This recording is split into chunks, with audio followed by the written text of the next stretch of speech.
अगर राजस्थान के मुख्यमंत्री भजनलाल जी के अंदर हिम्मत है तो वो बताएं कि आज से 5 महीने पहले क्यों उसको छुपा रहे, क्या उसके अंदर कमी है। हिम्मत नहीं है, बता नहीं सकते, जनता से छुपाते हैं। सत्ता के अंदर बैठ के ये हेलीकॉप्टर घुमाने के लिए इनको मिला, प्रेम से दिया जलाकर भजन कर रहे हैं। ये चल रहा है प्रदेश के अंदर। तब कहते आओ जाओ अपनी मदद करो, चिंता मत करो, तो मत लग जाओ। रामगढ़ का चुनाव हमेशा से अलग प्रकार का रहा है और अब की बार हम यहां से लगे हैं क्योंकि भाई हमारा भी साथ ही चुनाव रहता है, तो हम अपना में लगा रहे, तुम तारा में लगा रहे।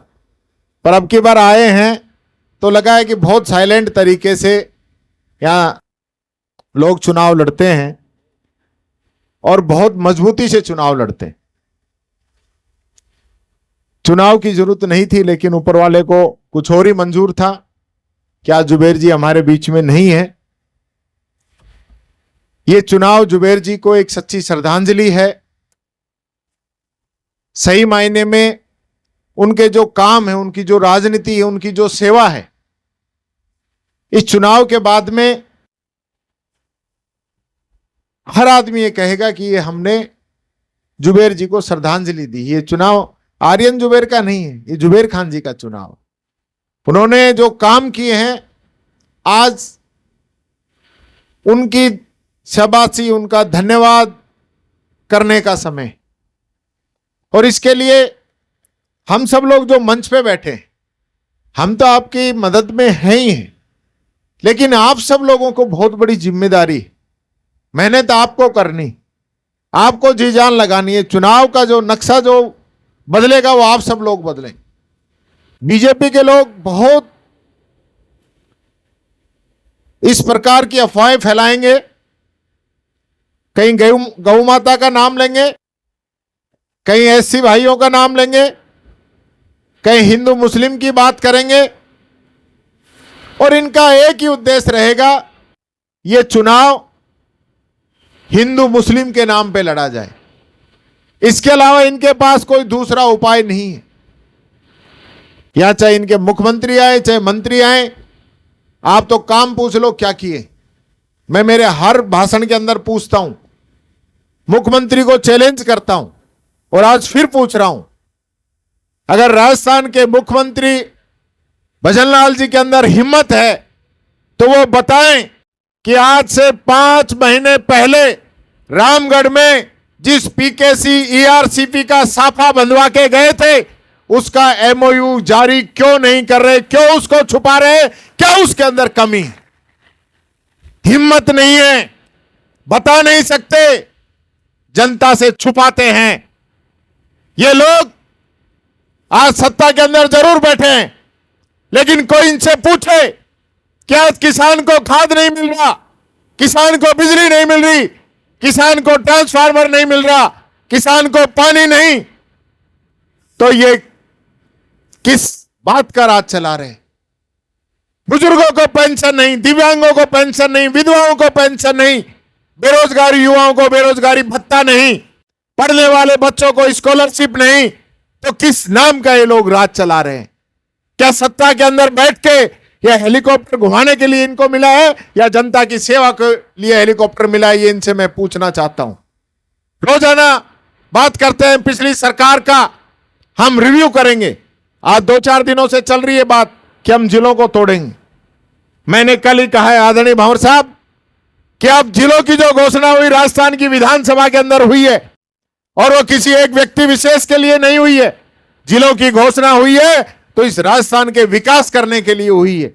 नए जिले बनेंगे, लोगों को नजदीक रोजगार मिलेगा, नजदीक न्याय मिलेगा, युवाओं को रोजगार मिलेगा, प्रदेश को फायदा होगा। और ये लोग अगर उनको तोड़ना चाहते हैं तो विधानसभा के अंदर चर्चा करवाएं और उसके बाद जिला तोड़ने का काम करें। लेकिन मैं कहना चाहूंगा आज भी राजस्थान के अंदर जरूरत है, कम से कम 5 से 10 जिले और बनने चाहिए ताकि लोगों को नजदीकी न्याय मिल सके। ये लोग एससी की बहुत बड़ी बड़ी बातें कर रहे हैं रामगढ़ के अंदर। भाई जयसिंह जी ने बताया इतिहास रचा गया है। आज कांग्रेस पार्टी का जो राष्ट्रीय अध्यक्ष है एक दलित परिवार से आता है। भंवर साहब ने बताया मुझे कि जब वो छोटे से थे तो इसी बात से, एससी की वजह से उनके घर को जला दिया गया था, उनका परिवार उस आग के अंदर जल गया था जब वो छोटे से थे। वो व्यक्ति वहां से संघर्ष करके यहां तक आया है। आज कांग्रेस ने अपना मालिक उसको बनाया। कांग्रेस के मालिक खड़गे साहब है जो एक दलित है। आज हम इन बात को नहीं समझते। टीकाराम जूली 75 साल के इतिहास में आदरणीय भंवर जितेंद्र सिंह जी मौजूद हैं यहां पे। इनके आशीर्वाद से पहली बार दलित नेता प्रतिपक्ष बना है। उस पद पे, जिस पद पे भैरव सिंह शेखावत जैसे, वसुंधरा राजे जी जैसे लोग रहे, उस पद पे टीकाराम जूली को बनाने का काम किया आदरणीय भंवर जितेंद्र सिंह जी ने, कांग्रेस आला कमान ने। और इससे बत्ती हमको क्या चाहिए? 4 कैबिनेट मंत्री आपके इस कांग्रेस ने। भजनलाल जी यहां पे मौजूद हैं, टीकाराम जूली, गोविंद मेघवाल जी, ममता भूपेश जी। ये बीजेपी वालों से एक तो बनवा के दिखा दो। आज अभी पूछ रहे थे कि चल क्या रहा है प्रदेश के अंदर।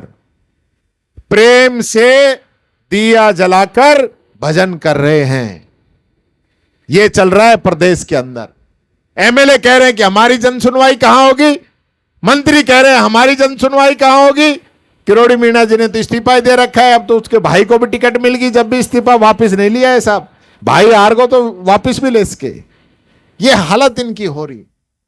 इसलिए मेरे साथियों, मैं आप लोगों से कहना चाहूंगा और एक बात और कहना चाहूंगा, पूरे देश के इतिहास के अंदर राजस्थान वो राज्य है जहां एससी एसटी कानून लागू किया गया है।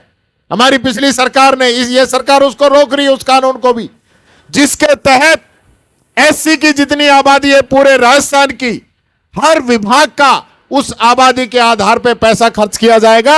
यह राजस्थान सबसे पहला प्रदेश बना है जिसने कानून लागू किया है पूरे देश के अंदर। अब हर आदमी का तो हो सकता है भला नहीं हो पाता, लेकिन हम लोगों को समझना पड़ेगा आज कौन सी पार्टी है, कौन से लोग हैं जो हमें चाहते हैं। ये सारे लोग सिर्फ 10 दिन के मेहमान है। जो मंत्री पड़ा है ना, 10 दिन का मेहमान। आदरणीय भंवर जितेंद्र सिंह जी मंच पे जो लोग बैठे हैं, ये आज भी आपके साथ हैं। मौजूदा सांसद नहीं मिलते, लेकिन भंवर जितेंद्र सिंह जी रेगुलर आप लोगों के बीच में आते मिलते हैं। आज भंवर साहब को चुनाव हार गए, उनके बाद 3 सांसद बन गए। कोई करा पाया क्या इतना विकास कार्य? 12 पैरामिलिट्री फोर्सेज के भर्ती दफ्तर, ट्रेनिंग सेंटर, यूनिवर्सिटी, सैनिक स्कूल, हर 3 महीने में अलवर के अंदर सेना की भर्ती होती थी। आज होता है कोई काम? कोई पूछने वाला ही नहीं है। हम तो भूल गए सब। पेंशन नहीं मिल रही, खंबे नहीं मिल रहे, केबल नहीं मिल रही, सब भूल गए। सिर्फ हिंदू मुस्लिम की चरखी चढ़ा रखी। यह बात हमें समझनी पड़ेगी कि कौन ऐसे लोग हैं जो सिर्फ और सिर्फ चुनाव के अंदर हमें याद करते हैं, हमारे बीच में आते हैं। मैं साथियों आपसे अपील करना चाहूंगा, हम सब लोग पूरी कोशिश करेंगे सब तक पहुंचे, लेकिन हम सब तक नहीं पहुंच सकते। आप में से एक व्यक्ति को भंवर जितेंद्र सिंह, टीकाराम जूली, भजनलाल जाटव बनके गांव के अंदर एक व्यक्ति तक जाना पड़ेगा और हमारी बात को वहां तक पहुंचाना पड़ेगा, और तभी सही मायने में यह चुनाव हमारा होगा। और मैंने भी कोई कम एक्सपीरियंस नहीं है चुनाव का। लोग बहुत, चाहे कोई कुछ भी कहे, ट्रायंगुलर नहीं है, ये नहीं है, वो नहीं है, कोई फर्क नहीं पड़ता। आप निश्चित रहें, आप जहां खड़े हैं वहां खड़े रहना, बाकी का काम हम पे छोड़ देना। आपको चिंता करने की जरूरत नहीं है, रिजल्ट आपके पक्ष में आएंगे, ये मैं आपसे वादा करता हूं। आप ये 10 दिन जिस प्रकार से शकुंतला जी ने मांगे हैं, ये 10 दिन हमें दे दीजिए, ये 10 दिन हमें दे दीजिए, 10 दिन हमारे साथ मेहनत कर लीजिए। ये बीजेपी तो दूर दूर तक नजर नहीं आएगी। आप तो उनके चुनाव की बात करते हो, दूर दूर तक नजर नहीं आएगी। ये बात कहता हूं, अपनी वाणी को विराम देता हूं और पुनः अपील करता हूं कि आप जो 5 त्योहार है हमारे, इस दीपावली का जो हमारा सबसे बड़ा त्योहार है, इस त्योहार की हम भी भाई मिठाई सिठाई गिफ्ट विफ्ट देवा, तो वो गिफ्ट यही मान लेना कि भाई आर्यन जुबेर को हमें जिता के भेजना है। यही बात कहता हुआ आप सबको बहुत बहुत धन्यवाद। जय हिंद, जय भारत।